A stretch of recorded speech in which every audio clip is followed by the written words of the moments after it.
Hello, hello, and welcome to yet again another exciting episode here on Baobab Chats. My name is Joyce, and today I am joined by some new and some old friends who have graciously agreed to tackle this somewhat big topic on all things parenting, especially in the 21st century. And let's keep it real. Parenting is hard because these children do not come with a manual, a return slip, so we can send them back, which is why our parents used to say, if I brought you into this world, I can take you out. Because they were ready to send us back to meet our maker, because maybe the shenanigans had a part with it. But welcome today. So get comfortable, grab a tea, grab a coffee, grab your partner, and let's dive into this topic together. Today, I have a spicy panel because they are everywhere from Nigeria, from South Africa, Canada. We're here and we are going to tackle this topic head on. So I just want to give them time to introduce themselves, starting off with my girl Ruth, all the way in South Africa. Hi, Ruth. Hi everyone. My name is Ruth. I'm a mother of two kids. I've got an 8-year-old boy and a 5-year-old girl. Oh, wow, you're busy. Yes. And I will get my friend and my partner to introduce himself today. Hey. Hello, everybody. Name is Lloyd, father of one crazy 4-year-old boy. Well, going on 14. Yeah. Yeah. And I am going to get Taiwo and Ola to introduce themselves all the way from Nigeria.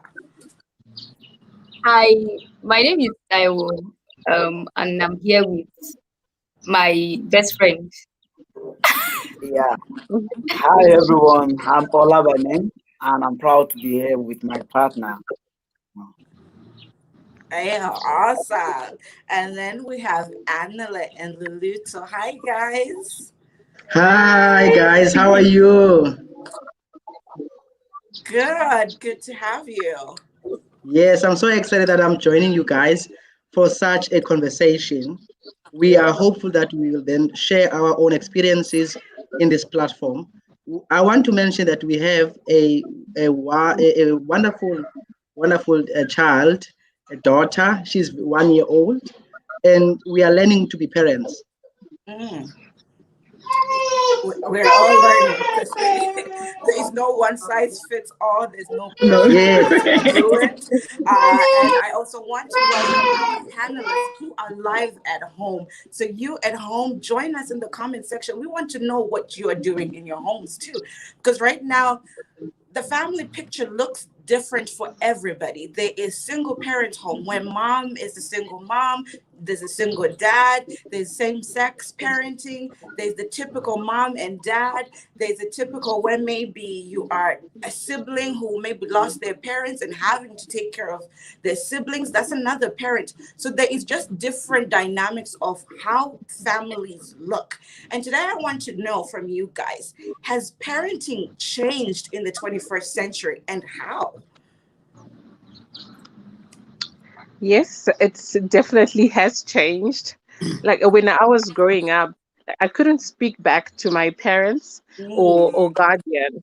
But now with the kids of today, I don't know if it's just the times we're living in, if it's the technology. Like my 8-year-old, even the 5-year-old, they will speak back to me. So it's like I'm speaking with an adult. So I also have to, take a step back and think, okay, how do I address how they speak to me? So initially, I would get sort of offended, but now I'm getting used to how they're thinking. They're totally different from us. They can just come up to you and tell you, I want this, or uh-huh. it's not like, may I please have this, like we used to do it. So it's totally different from how I grew up. So every day is a learning curve, and they know so much more than Mhm. we did when we were their ages. The big words they know already. I think it's mostly, alluded to the technology they've got access to. We didn't have access to that much. So it's very interesting. It's very interesting, that I can say. Right. That is so true. kids now, we do have a little bit more freedom. I don't know about Anna and Luto. Yours is still under 1, so she's not yet talking back yet. But does it feel like it has changed for you guys at all in any way?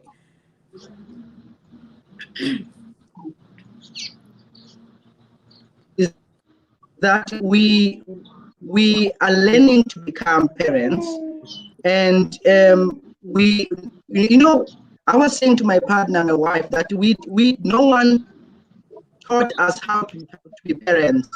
So we are learning to become parents to our own child. But of course, there are certain things that have changed over time. So I mean, we are, I don't know what to say, but I want to say something about the whole I don't know whether it's just technology me or of I'm having evolution. a hard Hello? time hearing you guys. Yeah, I think the audio was just a little bit off, but all I heard was we are learning, which is a big factor because, yeah, our kids are still younger. And the thing that I've noticed Are you able to hear us, guys? Yeah, now I Are can you hear able you. to hear us? Are you able to hear us? Yes, I can hear you. So I'm saying that we are learning to become parents. Mm-hmm. Okay.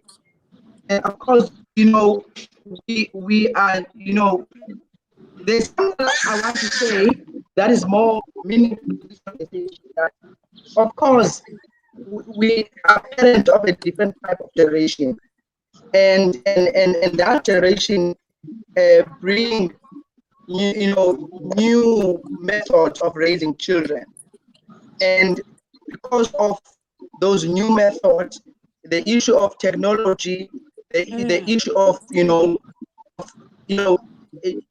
education that we are exposed to allows us to be parents of a different type.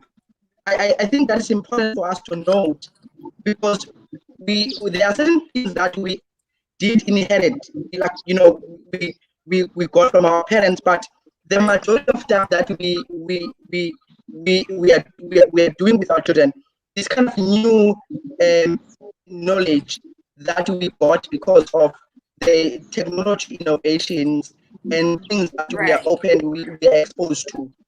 So there are those kind of changes. Hello? Mm-hmm. Hello? Yeah, I hear you. You're touching a very important part of it all, where technology now has changed. So how is technology now, you think it's causing a change, but what kind of change? Is it a good change? Is it a bad change? What are we doing? How has technology affected us and our parenting styles? Because has it affected the kids or is it us? Of course, you will know that in everything, there is a good side and a bad side. And what I want to expose to is technology that brought about a new set of knowledge, new set of information that is helping us to become better parents. Of course, there are the negative side of technology, but I don't want to expose that side. But I want to talk about technology that's helping Your audio us. is messing me up a little bit, so I can't hear you. You're breaking, but I know you're trying to say something. So your audio is not working in your favor, but I know you're trying to say something. But I want to ask Ola and Taiwo, has technology changed how we should parent?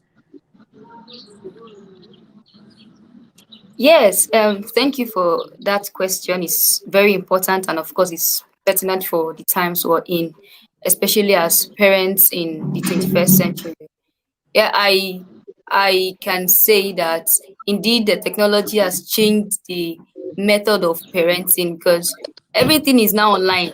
A woman is pregnant, she goes on Google to seek medical counsel and parenting. You see, you have bloggers who deal on these topics, even though some without experiences. But I feel like we just want to, as human, we attend to doing or believing in what other persons have to say about a particular topic. So because of tech, it's very easy as a parent to go online and search for useful tips on how you feel is a best way to take care of your children. And this is not what we have before. Our parents, our grandparents didn't have access to tech. And so they took care of us as probably how they were led or however way. But for us in our generation, we have phones, we have the internet, we have laptops, and we just have access to these things. We consume them Right. daily, and because of that, it really affects how we take care of our children. Yeah, what you just said there reminded me when we were when we were finding out that we were expecting. One of the first things that I did was go online to find out more about babies. How do you raise a baby? What's the cost associated with having a baby? What do they eat in the The first cost. year? A whole lot of things, right? But I like what you said that in our generation we have so many tools, right? But after we had our child, and in the first year, I then realized, then clicked to me that the internet is a tool, and it's not all tools that you use when you're trying to do something, right? All tools are applicable because. One side was saying it takes for us, we are in Calgary, we're based in Calgary, right? For us, you're saying in the first year you're expecting to spend as much as 25,000 in the child's in the first year of the baby, right? Another side was like, you need to do this, you need to do that, you need to do that, you need to do that. Okay, right? As you have said, some of these people that are giving these options, you begin to doubt after you had the child that do they even have the kids?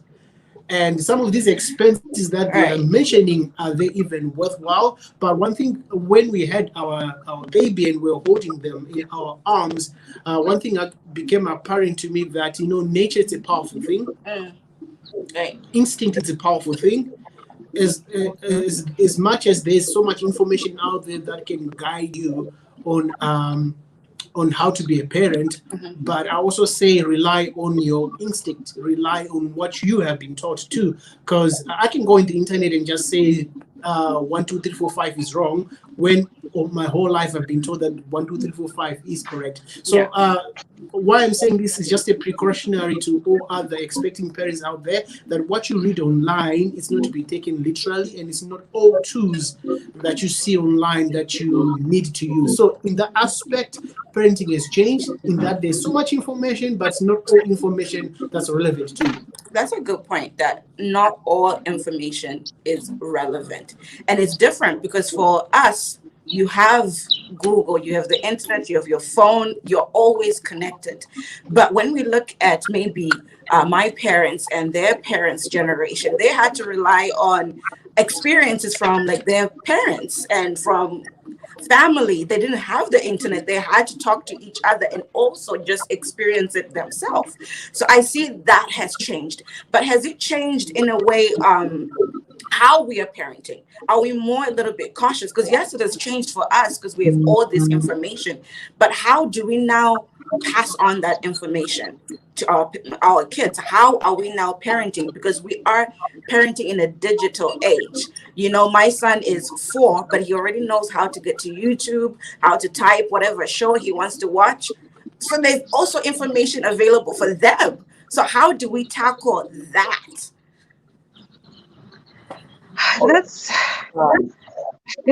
That's a difficult one, hey? Because like you said, back in the day, we used to learn from our parents. But for us now, it's different. It's Other way difficult around. because most of the time we are not in the same country. Like in my culture, when you had like your first child, you'd go back to your parents' house, then they'll teach you stuff. And there was that sense of community, like where everyone around you would help you raise your child. But now you look at me, I'm from Zimbabwe, but I'm living in Johannesburg. So I don't have that much support around me. So I've got no choice but to turn to the internet or to any other tools around me because there isn't that experience from the older generation around to help me. So passing it on, I really don't know how we're going to be managing that. Hey, I think they'll also just be forced to turn to the internet because let's say when my kids are now adults, they may probably move overseas or somewhere. So I'm also might not be there, to pass down the little information that I have. So that's the challenge that we are facing right now. All right. Yeah. Ola, I think you wanted to say something. Yes. I would just like to maybe for some seconds take us back to I mean, considering the why. Okay, we see that things are changing and we're leveraging on technology to improve our parenting knowledge. But why is it that way? First, it is from two sides. We can see the first side is about the child himself or herself. The rate of growth, developmental psychology is changing, Right. quite early. He's still talking and having access to limited information around him or her. So, but today you see a child of 2 years old has so much knowledge of the surrounding, of the environment, questioning things that you wouldn't have questioned 5, 6, 7 years ago. Right. If you have Yeah. leveraged on your knowledge, or what is that?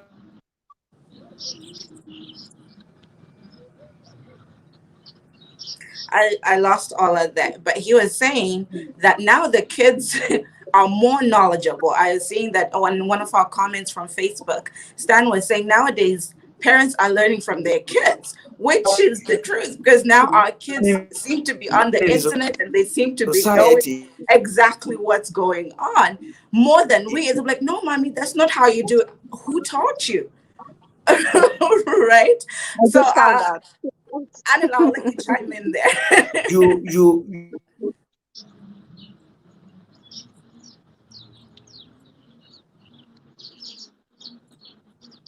You're muted there. I can't hear you. Right. Sorry. What is more powerful about this conversation is that it allows us to be, as parents, it allows us to be vulnerable to our parenthood. Right. And it allows us to be open-minded to new forms of parenting. And it allows us to question our preconceived assumptions about what parenting is. For argument's sake, if you put this idea of technology into a discussion, it forces us as parents to question, what is the best way to be a parent to my child, and it also allows us to be able to learn from our children, because one thing that we got to understand is that young children or our children tend to learn in different spaces, right? So learning is not confined in our household between me and Luto. It means therefore learning can take place outside in a form of a video, in a form of YouTube, in a form of any kind. As parents, we have to be open to that kind of technological evolution. We must be open to that kind of questioning things and understanding from our children. Because there are certain things that I don't know. Because remember, we have never been schooled to become good parents. No one said to me, Alele, I am taking you to a school for you to learn to become a good parent. Right. All of this we are learning as we are going by, and also we are questioning our knowledge from the past. We are questioning what we know in the present, and also we question what we will know in the future. So it means, therefore, there could be never a place whereby you will never stop learning as a parent. That's what I want to say in this conversation. Thank you. You said a very important thing that I don't think sometimes we allow ourselves to be. You said vulnerable as parents, which ties into a little bit of what Ruth had said earlier on, to say we didn't talk back. Yeah. And we knew, like, if you talk back, there's a problem. You're called to the bedroom. You'll be sorted in the bedroom. But now our kids are talking back, which is with what Luther just said, it allows us to question. How are we parenting? Are we vulnerable? Are we willing for our kids to question even how we are parenting them? Which is right? For me, it happened. My son told me that, Daddy, that's not nice. Right? Daddy, that's not nice. I'm not happy with you. Right. Long time ago, in my generation, I would not even say such a thing. Right. And number two, there was no go to your room. It's like, go outside, or something would accompany you as you're walking out, right? But in that moment when my son said, Daddy, that's not nice, I'm not happy with you, I actually had to reflect, what is my son talking about? And then I realized that he is right. At that moment, I was not being nice. And at that moment, yes, he's not happy with me. And for the first time as a father, I had to say, I'm sorry, right? So yeah, which is really, really good, because how many of us have heard our parents apologize to us and say, oh, I'm sorry, I didn't make that mistake. But yeah, how we're parenting right now is, and how our kids are behaving is actually challenging us on our own technique, which I think also is good for the children's mental health, right? That a parent can say, yeah, right now I was not nice, I'm sorry, but you know why Daddy's not happy? Daddy's not happy when you jump on the couch, right? Stop jumping on the couch, because if you do that, Daddy's not happy, and then the child understands something. Which is different, because now we're, I would like to think that now we are explaining certain lessons to our children, because there are a point when we were taught, we were just told this is what we do, and that's it. Why we do it, how we got there, we don't really get an explanation. But now we're forced. I liked what Abigail said in the comments. She said we're forced to now to unlearn some of the things that we learned from our parents. So we are unlearning certain habits, certain teachings. I see I see my friends Ola and Tayo at the edge of their seats. What do you want to say, guys?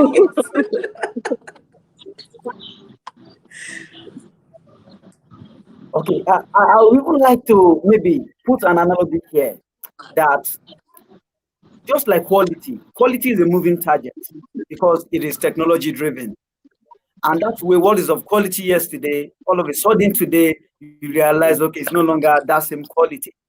iPhone 15. And like,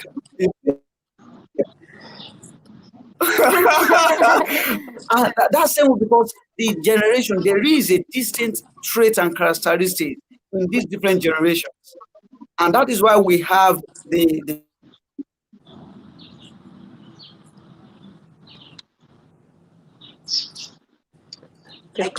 just frozen. I lost my friends there for a second, but I want to tackle something though with you guys. With our culture, does our culture also hinder us from growing and developing as our parents?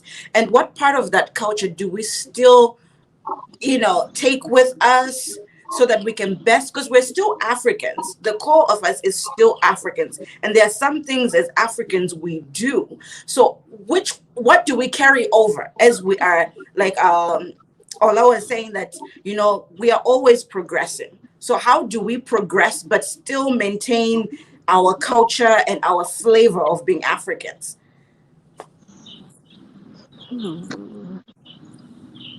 How do we do that? So that's a tough one, right? I think someone in the comments said we have to unlearn some things. Like you said, back in the day, we were told this is ABC, and you could not question why ABC was like that. Mm-hmm. But for us now, we have the opportunity to actually explain to our kids, ABC is like this and this because of this and this. And also, how we explain things to our parents. I was watching some program on TV where they said when you're talking to your kids, let's say when they do something wrong, back in the day, you just get the belt. Or your mother would just pick up the closest thing to them, whether it's a shoe or whatever, then they would hit you. But now the show was saying, it's better for you to bring yourself down to the level of the kids, because usually your parent will talk down on you. Ruth, stop doing this. I don't want this. And that is pretty yeah. scary. Because even me at work, I don't want my boss talking down on me.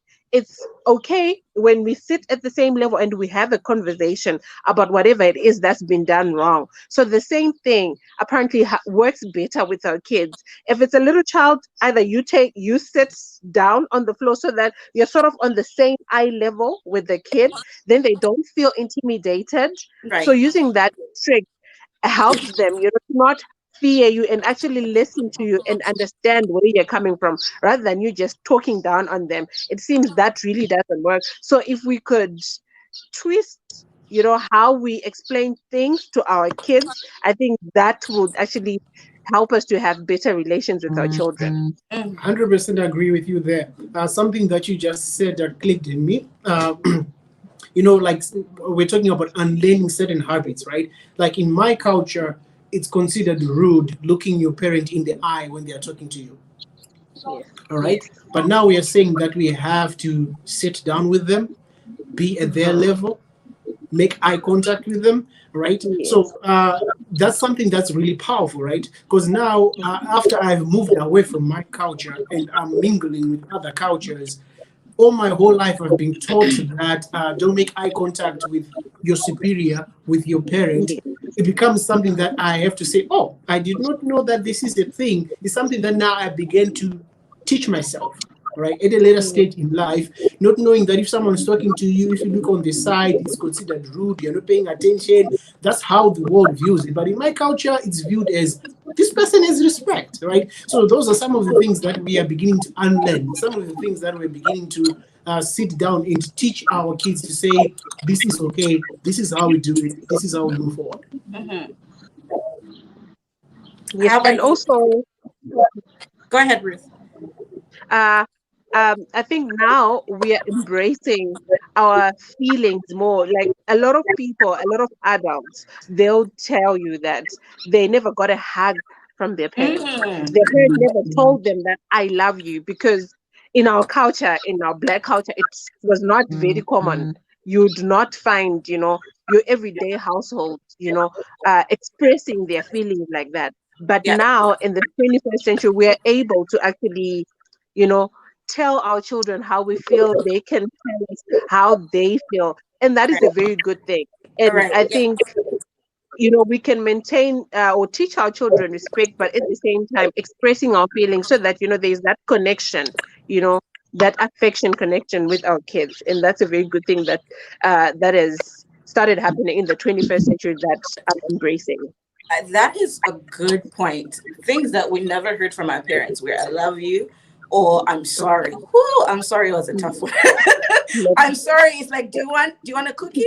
And you can actually tell that they know that they are wrong, especially when you're a teenager now. You can know, both of you know that they are wrong, but because they are the parents, they hold on to their guns, But you actually know that you know what, you are wrong, but you can't say that you're wrong. Right. You just have to swallow it, What a weakness. which again does affect you mentally without you realizing it.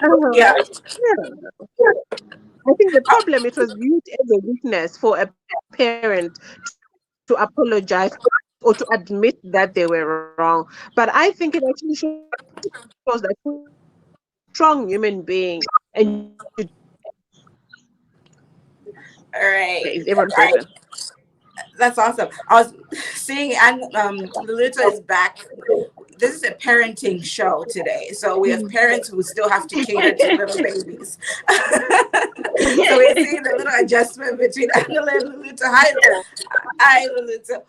We're just talking. How has culture, is it hindering us, or is it helping us become better parents? I didn't get that. Sorry. Can you repeat the question? Our culture as Africans, is that hindering us or in any way? And how is it hindering us? And how can we move forward? Yeah, I think that's a very good question, because I remember I was back home because my kid is way too young. So I was at home visiting my mom.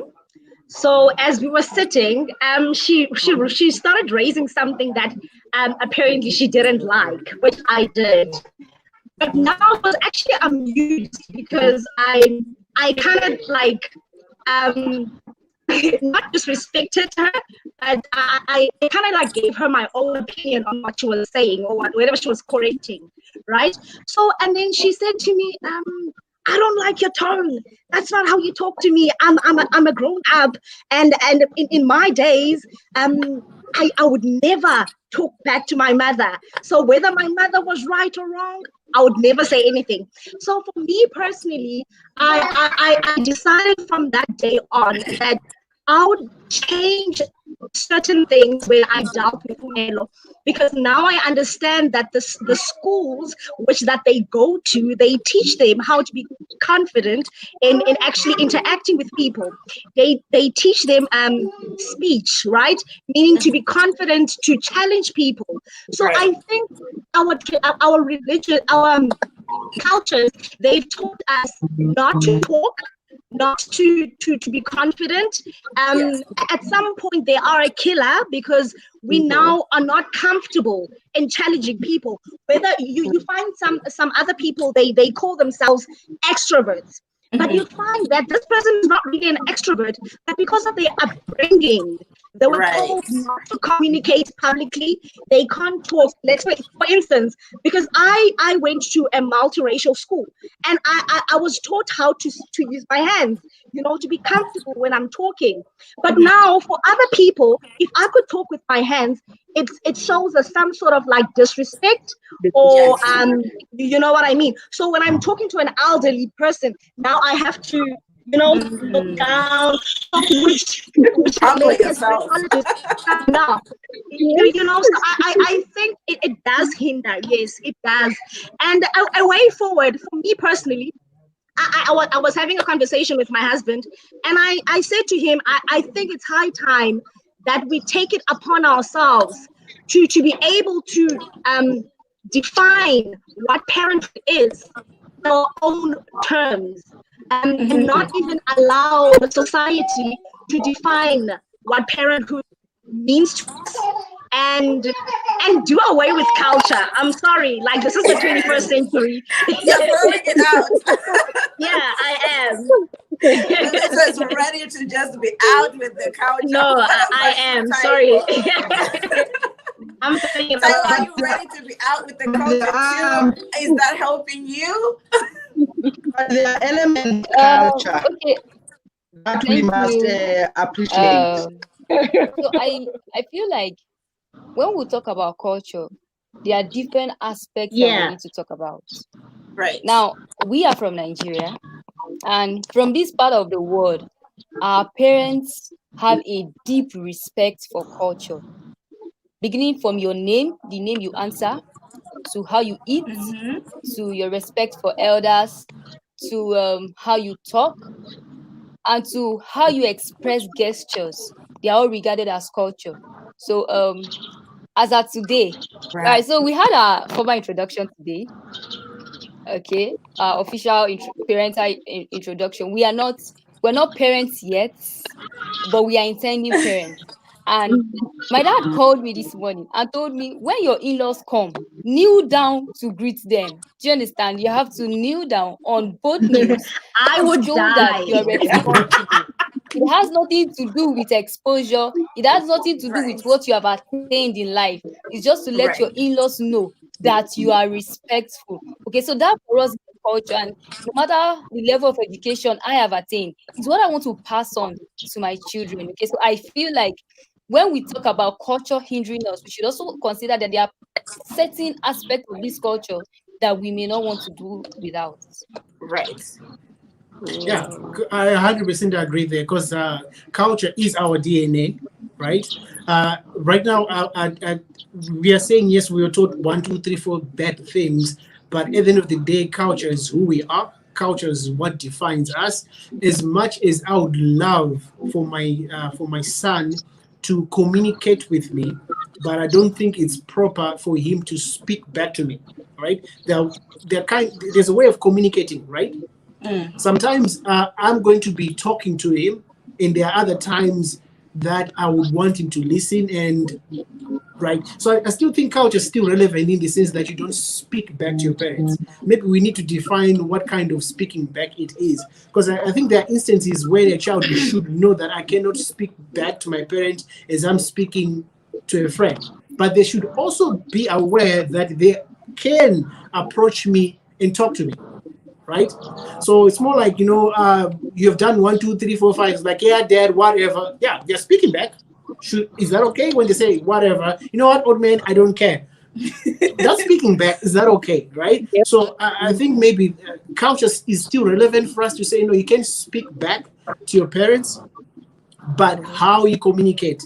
Right, you can talk to your parent, but speaking back and say whatever you think is on your mind is okay. I think for us as Africans, that's still something we adhere to. Right? Yeah, you can communicate with your parents. Long time we couldn't really communicate. Like for myself, one of the things that hurts me from my childhood, clothes were bought for me. I didn't have a say. Shoes were bought for me. I didn't have a say. They just came. Right? If they were too small, they were returned. Or on that lucky occasion, I was taken and they were chosen for me, right? So in these instances, I do encourage my son to tell me what style he likes. There's communication there, right? That's right. That's right communication. That's good talking back to your parent.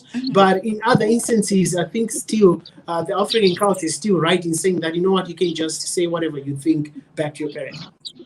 I think also Taiwan really touched a very important way of looking at culture, because some of us, we tend not to look at culture as this broad thing, but in that culture, what's within it? Like she said, how you talk to people, just how even with her kneeling, I know my dad is very traditional, right? So when I am at my parents' house, if I'm serving him food, I still kneel, not because I'm like, this is right or this is good, but because he is still that traditional man and I still have to kind of honor him. And so what does kneeling mean, right? What does it mean? What does it mean? So there are certain aspects of the culture that we should take on, but there's a one part that we didn't touch on that our viewers, Abigail and Stan, had already mentioned in the comments. It's the aspect of language. We have, as Africans, we are blessed enough to be able to have a mother tongue, a language that we are able to speak. And I know, like, being in Canada, there's a language, our national language is English. French came on, yes. But as Africans, we have the beauty of having a language in our culture. So how does that play a part? Are you guys proud of that language aspect? Is it something that you want to teach your kids, or it doesn't really matter? What are you guys thinking? For me personally, I want my kids to be able to speak my mother tongue. But like I said earlier, being all over the world, you're not in a community where everyone is speaking the same language. In our road, there's like 4 or 5 different languages. So there's that challenge that, okay, how am I going to get my child to speak my mother tongue? Because at school, they are taught in English. And at home, because they're already speaking English, we mostly speak English. So that is a very big challenge. So I found there's now some apps that we can use to teach our kids certain things, but it's not the same, unlike when you're staying in your country, in your home country, where everyone is speaking the same language. The kids will learn faster and it's not as difficult. So that's one very challenging part that I'm facing as a parent. I'm not able to teach my child as much of the mother tongue as I want them to learn. All right. How about you, Luluto and Annalena? How does language, now with you guys, your baby is still fresh out of the womb. How does that language now play a part for you guys? Is it something you're looking to pass on to her? Sorry, guys. I keep on forgetting to unmute. Just personally for me, I would really like Umelo to be liberated, to actually basically do as she wants to do. I will speak Xhosa. If she doesn't feel like speaking Xhosa back to me, it's okay. It is okay. Because I mean, like, why why should I then? So, for instance, I think I was having a conversation with my husband the other day. I'm sorry for referencing all the time, but as we were watching cartoons, I taught her how to say mommy instead of saying mama. Now my husband says to me, he says, no, don't do that. And I'm asking him, what is the issue? Because whether she understands how to say mommy or she understands to say mama, what difference does it make? Because she understands that I'm her mother. So Your mommy either way. exactly. So yeah, I just want my daughter to be liberated. That's all. So she will choose. Yeah. I have a different view. Luluta is ready with culture. She's ready with No, language. I really have a fundamental. all under the bus. I don't really agree with her, because remember our culture has what we call our identity, who we are as people. Yes. So there are certain things that are very much important that we should not lose as people, as Xhosa people, as Africans. So there's a particular way we speak for a reason, So I don't want that. I don't want us to lose that part of who we are as people. So I will want my daughter to learn my language, because my language is part of who I am. I know that English is important as well, but Xhosa is important to me. Certain values and cultural values that we have, are important because they tell us who we are as people. So there are these type of different things that we argue about with my wife, because English, is a secondary language. It's not our language, but we are Xhosa people, so we speak Xhosa. So we want our children, our daughters to learn these cultures, so that they can be able to position themselves within, the continent, within Africa, within, other people. Right. I was seeing Stanford in the comment was saying, why are we speaking English at home? I don't speak English at home. I don't.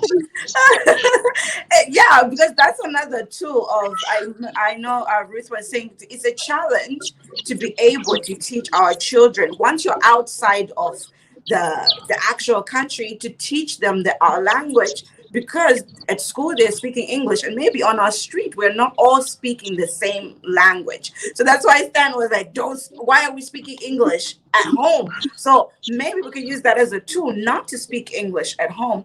I'll give an example of how with me and my parents, I grew up outside of our home country, but at home we were told English at school, whatever they want you to speak at school, let you do that. But when you are at home, you speak our language, you eat our food, you behave like we are Zimbabweans. That's how we were told. How about for you, Ola and Taiwo? Is language important for you? Or you're like, maybe you're a little, you want to throw it under the bus? Let's all have one universal language. Okay. Interestingly, if we see language, if we see culture as heritage, then we see that language is a core component of culture, and it is something that you have to preserve. Look at Nigeria as it is. We have over 177 languages, so diverse. So diverse. And then personally, my own take on this is that the more we, teaching my children how to speak my mother tongue is a way of preserving the culture. Right. Wherever I find myself is a way of sustaining that heritage. So I see it rather as a gift, one of the gifts I can pass on to them, because we have seen scenarios, instances where language has helped, made ways for people, even in Nigeria. Because you are from one part of the country and you travel to other parts, and so diverse. Maybe you are from Yoruba and you went to where they speak Hausa, the northern part of the country, and you were speaking your mother tongue, and someone just heard that because it's also from that area, and you need help. It is easy to bond with you. It is easy to relate with you, and even support you more than someone who do not understand that. So from this part of the world, we see culture as something. If our language is a gift that we must embrace, and make sure we pass to our children. Personally, I will do that. I agree on that one. Language in culture, I don't think we can take it away. One of the viewers was saying that language in culture, it's our default settings, right?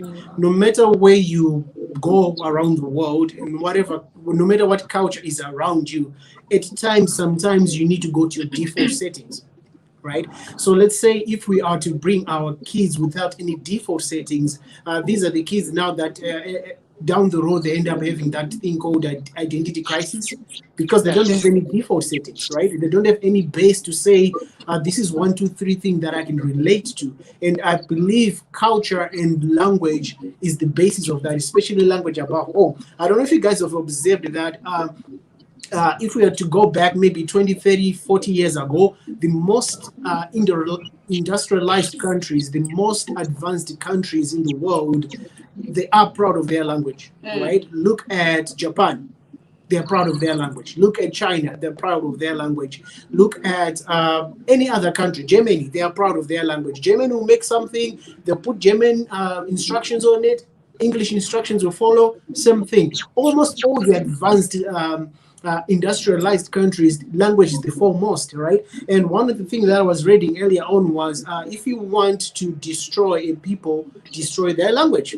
And in Africa, we saw that via colonization, right? The first thing that they tried to take from us was language, right? Imagine if algebra, for example, or mathematics was taught in your native language. Will it be hard? Will it be hard to understand? Will it be hard to grasp? Those are things that become easier, right? So language, at the end of the day, I believe it becomes the default settings, right? Your phone sometimes will have problems. You may go maybe for 3 months, 5 months, 6 months, even a year without having any problems with it. But at one point, you need to turn it off and set it back to default settings. So I believe culture is that default setting that we need in our life. I'm seeing also in the comments with Abigail and Stana, they were saying that English is now being used as a measure of intelligence.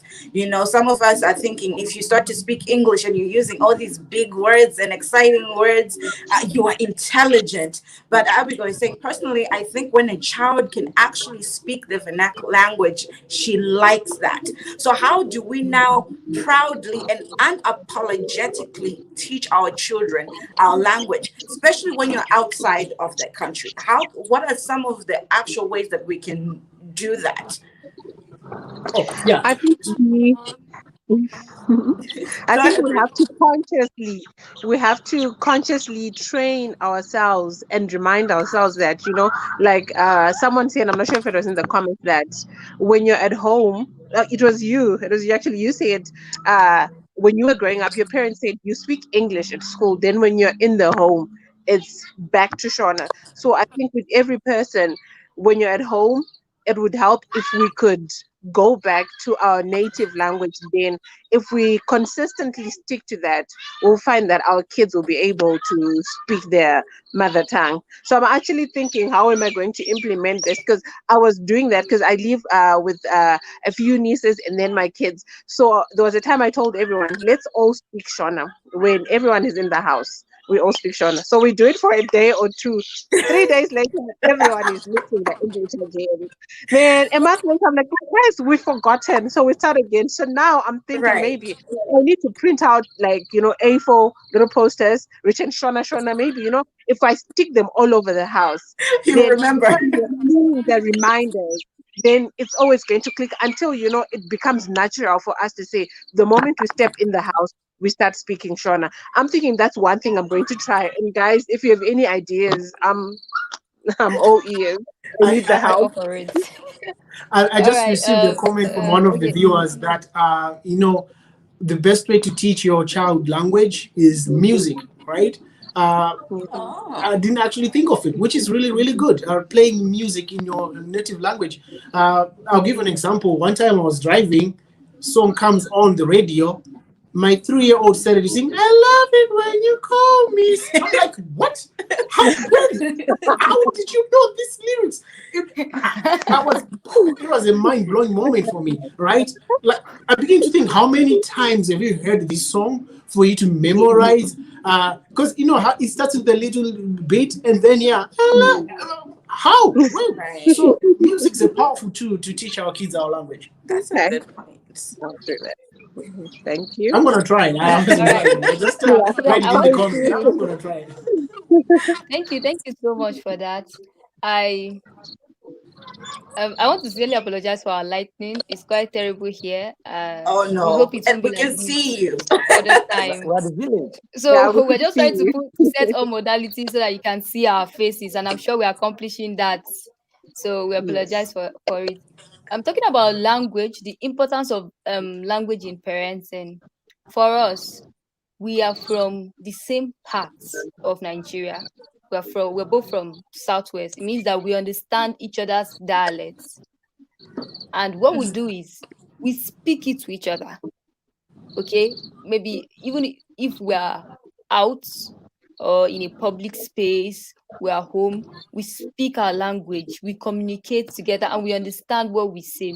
So I feel like when we have our children, it's going to be easy for us because this is what we do individually first. So I feel like one way we can achieve that is if both parents are from the same dialect, they can begin by speaking to each other at home, then the children can easily pick up. They can always understand English in schools. Of course, there are intelligent schools everywhere where there are even bilingual schools and all that. But for our native languages, it should begin from the home if both parents have the same dialects. Right. What would you do? Because now you touched on that you're both from the same city or wherever you're living is the same and you both speak the same language. What happens for families? Let's say I'm Zimbabwean and I speak Shona, and maybe Lloyd was Nigerian and he's speaking Igbo or Yoruba. How do we now decide which language are we picking? Okay, That's my the challenge. uncle, I have an uncle who didn't marry a woman from his state. He's from my state, of course, apparently, but his wife is from another state in Nigeria. So what they do is the wife speaks her language whenever she wants to the children. Things like get up from the couch, drop that plate in the kitchen, pick up that remote, bring my phone. She does it with demonstration. And that's the same thing my uncle does. They don't understand each other's languages, but they're trying to incorporate it into their children. Okay. So they may not have the vast knowledge, but whenever they get out and the children are like, oh, my mom is from Edo State, Nigeria, my dad is from Kogi State, Nigeria, they can slightly understand bits of each other's languages. Yeah, even in Zimbabwe, we've seen that. Families from the north, families from the south. It's not unheard of that a child can speak 3-4 languages, right? And again, how that is incorporated, as you said, the simple phrases is pick up that plate, do this. For our son, we are really trying hard to incorporate all the language. We speak the same language, but we're really trying hard at home to have him know the nicer part of our languages, because most often our kids tend to know the angry language, like I'm going to kill you. Because when you are when you're at that stage of I want to kill you, this language that's borrowed, it's thrown out of the window. You go to your default settings again, right? You're like, I'm going to kill you. That's how you knew your parents were mad at you when they went back to their native language. Then you know. Even for my son, when he's angry, he goes to the default. He'll be like, chaya. So for us, chaya means, right? Yeah, he's like chaya. It's like, even when he's speaking to other kids, he'll be like, yo. I want to try this person. So I believe if they can catch those angry languages that we speak to them, they can catch the nicer ones when we constantly speak to them. This has been maybe a I should great. add to this. Yes, go ahead. Okay. Other ways that we can also teach our children, our kids, local dialect. Take, for example, if convenient for you, is to take them on a break. You might not be living in your hometown, but you can have a vacation 1 week, 2 weeks, and you go back to that, hometown. When they relate, like kids are really fast learners. When they Right. get to relate, fellow kids within 1 week, exchange words, they pick vocabularies that when you even get back to your base, you see them, trying to repeat those words, more them in conversations, and that Uh-huh. helps them a lot. So I know it is not possible in all cases because maybe you are that really far, other continents, and it's not easy to, move to your local, your country. But in situation where it is possible, you should try to explore that as well.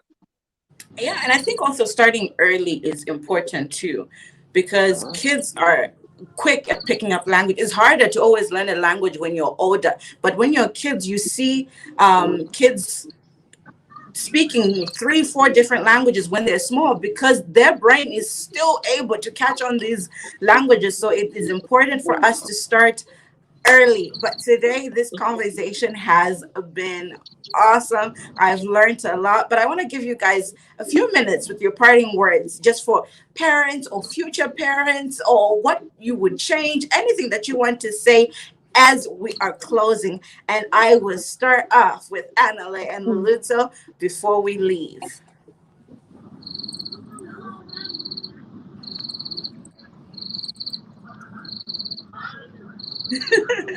You're muted. Oh, maybe I wanted to say something that is more important. Go ahead. Yeah, can we think about our households as sites or spaces of preserving our languages, our own languages, and our own languages, so that we could have because once we don't preserve our indigenous languages at home, we might lose who we are. So in my household, I speak Isitosa, and because I understand the now the politics around speaking my own home language to my child, because I'm passing who I am, my own socialization, my own identity, my who I am into the world. So I use my household as a site or a hub of preserving our own, indigenous languages. Because once we lose that, we begin to lose the element of who we are into the world. So language is very important.